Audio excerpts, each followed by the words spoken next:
Alright, Assalamualaikum warahmatullahi wabarakatuh. Okay, untuk pointer Nokta, kalau nak silent kan ataupun nak dia tak nak detect besi, kita boleh buat dengan pointer ni. Cuma besi yang kecil lah biasanya. Besi yang besar memang tak boleh. Dia akan detect juga. Kalau tak silap saya lah, okay, right.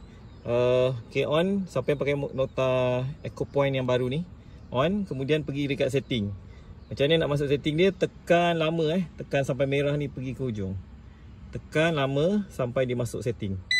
Okey, pasal okey, masuk setting. Okey, yang ini adalah sensitivity. Yang kedua ni bunyi dengan vibration. Okey, pergi yang kat tiga ni. Tekan lama. Okey, ni 2 tone, tekan lagi. 1 tone. Okey, ni ada gambar besi ni. Aktifkan gambar besi ni, biar sekejap. Okey, sekarang ni dah biar dia dah ni.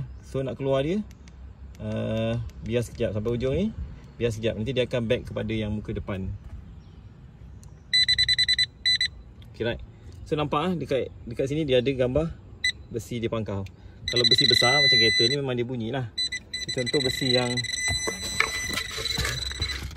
okay, ni besi ni, nampak? Ni coin kan, dia detect dekat tu besi besar tu. Okay, ni coin ni bunyi lah. Alright, tu saja. Tu je cara nak silentkan. Sebab duit sponsor ni besi. Okay, nampak dia tak bunyi. Alright, Assalamualaikum warahmatullahi wabarakatuh.